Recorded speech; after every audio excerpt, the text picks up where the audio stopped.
RS study में आप सभी का स्वागत है। कक्षा 9 एनसीईआरटी गणित में हम प्रश्नावली 9.2 हल कर रहे हैं, जिसका ये प्रश्न क्रमांक 1 है। प्रश्न कहता है कि आकृति 9.15 में ए बी सी डी एक समांतर चतुर्भुज है, जिसमें ए ई लंब है डी सी भुजा पर और सी एफ लंब है ए डी भुजा पर। यदि ए बी बराबर 16 सेंटीमीटर, ए ई बराबर 8 सेंटीमीटर और सी एफ बराबर 10 सेंटीमीटर, तो ए डी ज्ञात कीजिए। तो इस तरह की आकृति हमको दी गई है 9.15 में, ठीक है, जो कि ए बी सी डी एक समांतर चतुर्भुज है। समांतर चतुर्भुज में सम्मुख भुजा बराबर होती है, ठीक है। ए ई लंब है डी सी पर, तो डी सी भुजा ये वाली है और जो ए ई है इस पर ये लंब है, ठीक है। अब लंब होने के कारण यहाँ पे ये 90 अंश का कोण बनाएगी।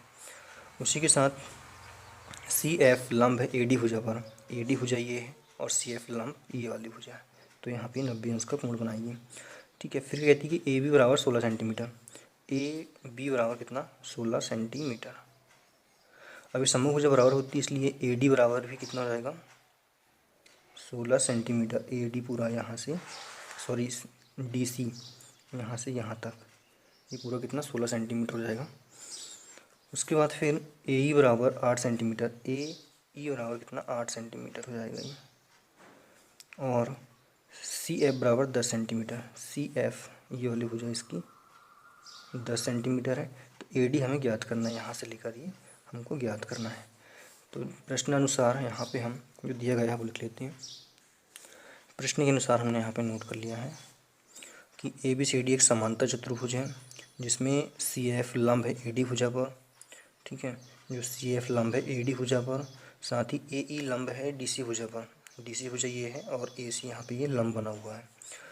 ए बी बराबर 16 सेंटीमीटर हमको प्रश्न में दिया गया है यहाँ पे, साथ ही सी एफ बराबर 10 सेंटीमीटर दिया गया है, ठीक है। सी एफ बराबर 10 सेंटीमीटर, ए ई बराबर 8 सेंटीमीटर और ए डी हमको याद करना है। लेकिन यहाँ पे जो ए बी भुजा है ये बराबर किसके डी सी की है, तो यहाँ पे हम लिखेंगे ए बी बराबर डी सी और इन दोनों की वैल्यू कितनी 10 सेंटीमीटर हो जाएगी, क्योंकि 16 सेंटीमीटर हो जाएगी, क्योंकि 16 सेंटीमीटर दिया गया है। और क्यों बराबर है, क्योंकि ये समांतर चतुर्भुज की सम्मुख भुजा है। समांतर चतुर्भुज की सम्मुख भुजा बराबर होती है, ठीक है। इसके बाद में अब समांतर चतुर्भुज की क्षेत्रफल निकालेंगे हम। इसमें दो चतुर्भुज इसमें बन रहे हैं, ठीक है। पहले ये आधार मान के फिर इसको आधार मान के निकालेंगे, ठीक है। एक चतुर्भुज यहाँ पे क्या है, सबसे पहले यहाँ पे लिखेंगे समांतर चतुर्भुज का क्षेत्रफल। समांतर चतुर्भुज का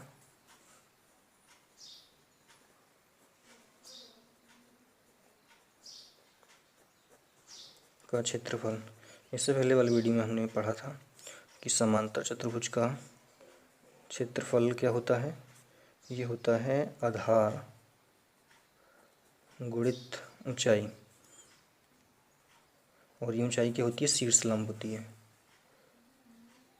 शीर्ष लंब, ठीक है। शीर्ष से बनाया गया लंब ये वाला, इसके लिए ये वाला शीर्ष लंब और ये आधार के लिए ये वाला शीर्ष लंब, ठीक है।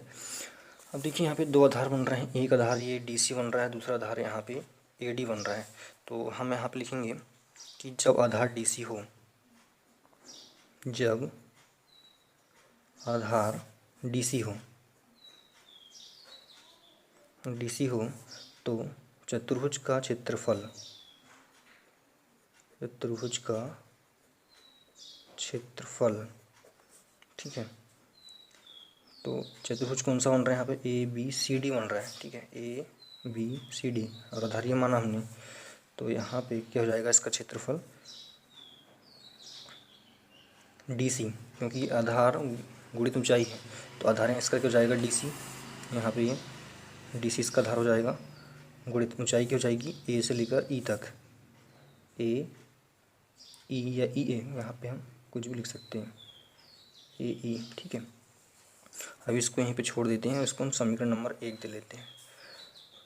अब जब चतुर्भुज का आधार ए डी हो, क्या हो ए डी हो, तब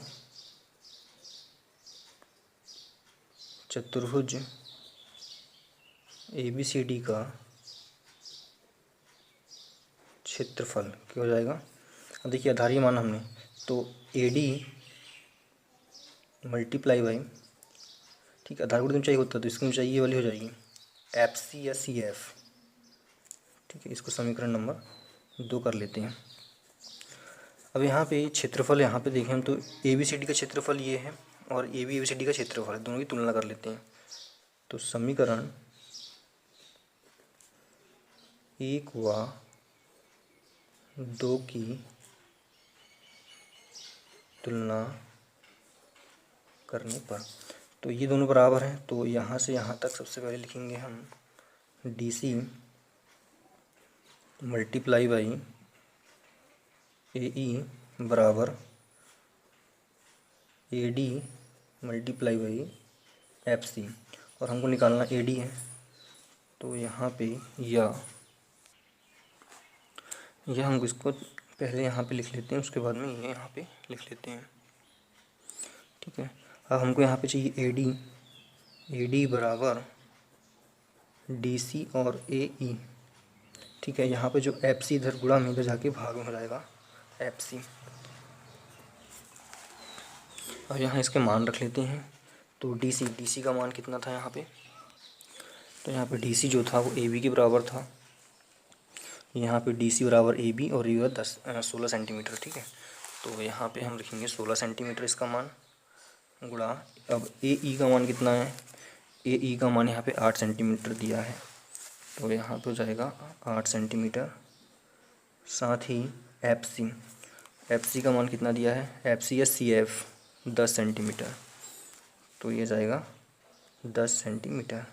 इसको हम हल कर लेंगे। सबसे पहले काट लेते हैं 2 से, 2 अट्ठे 16 और 2 पंचे 10, तो यहाँ पे बचा 8 गुणा 8 और यहाँ से ये 5, 8 8 64 और 5। अब इसका भाग देंगे हम तो ये 5 कम 5 हो जाएगा, बचा यहाँ से 1 14 हो गया, 5 दूनी 10 बच गया 4, 10 लगा 0 हो जाएगा 40 हो गया, 5 8 40। तो जो AD है इसका मान कितना निकला 12.8 सेंटीमीटर, और यही हमारा आंसर होगा, ठीक है। बहुत ही सिंपल सवाल है। आपको सवाल समझ में आया कि नहीं मुझे कमेंट्स में ज़रूर बताएं, और यहाँ से आप स्क्रीनशॉट इसका ले सकते हो इस तरह से। धन्यवाद।